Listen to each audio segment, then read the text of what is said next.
They chase the ball, but someone is always chasing the money.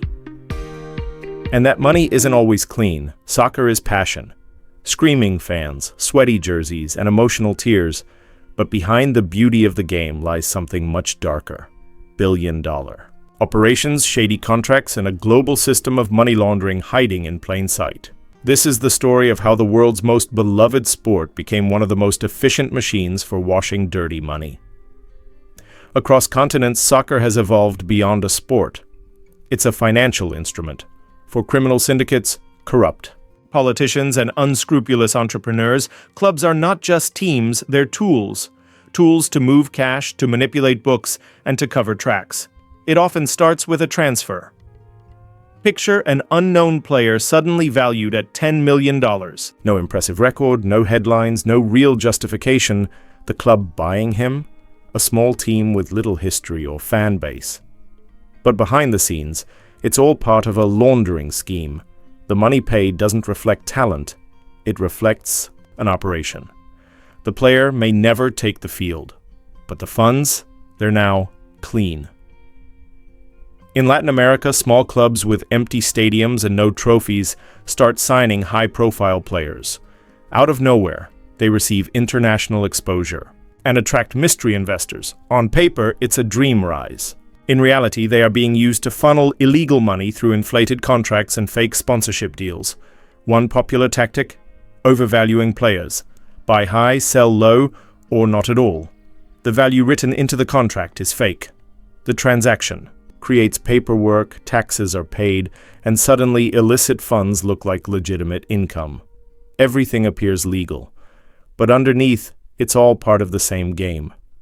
Even in Europe, where regulations like financial fair play were designed to bring transparency, loopholes remain. Agencies create fake companies, split contracts into fragments, and hide salaries through offshore bonuses. Clubs with a history of scandal continue to function, just under new management or structures. Take Belgium, the 2018 Operation Clean. Hands exposed corruption within the Pro League, where club executives, referees, and agents were implicated in schemes involving money laundering and match fixing. Even legal authorities were swept into the scandal, showing how deep the rot goes.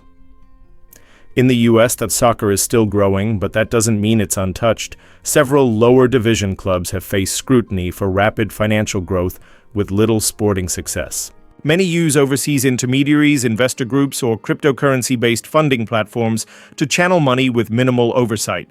A tactic commonly used is hiding payments in image rights deals.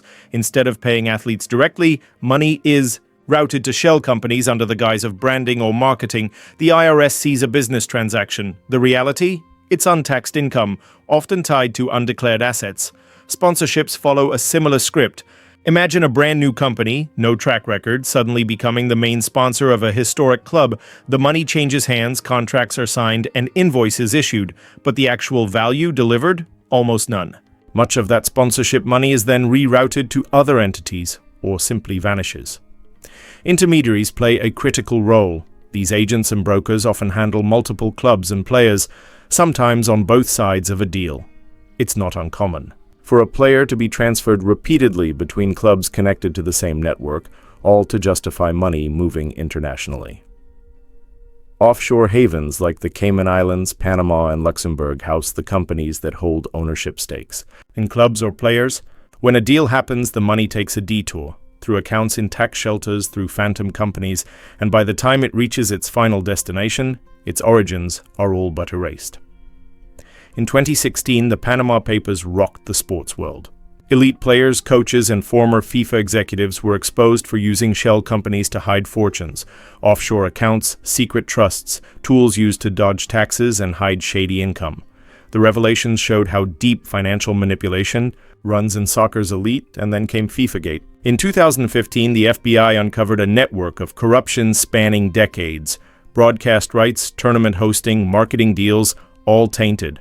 Over $150 million was siphoned off by officials across continents, much of it laundered through soccer.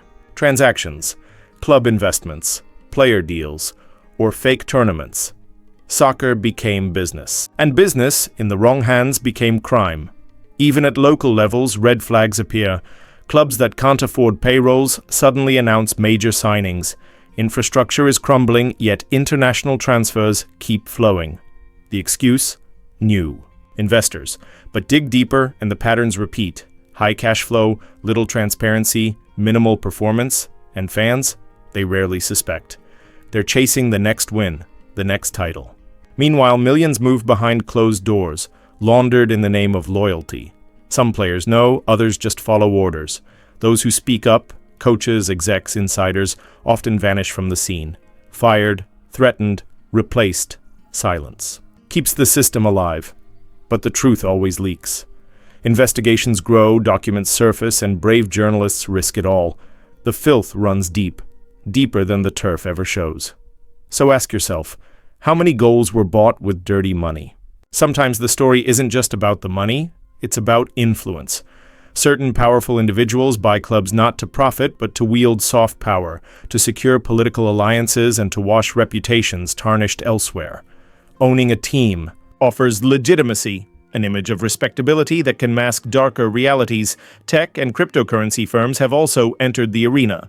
Some launch fan tokens or NFT-based sponsorships, promising innovation while subtly facilitating the transfer of funds through hard-to-trace digital channels.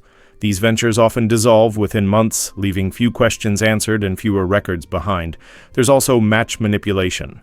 Beyond laundering money through transfers and sponsorships, certain syndicates use games themselves, betting on fixed outcomes, manipulating players or referees, and reaping massive winnings. The games feel real, the scores count, but behind them are calculations and payoffs. In recent years, regulatory bodies have tried to respond. FIFA introduced compliance programs, UEFA expanded its auditing, but the sheer scale and creativity of schemes make enforcement a losing game. For every case exposed, a dozen new tactics emerge. The system evolves, faster than the watchdogs can chase. The show goes on.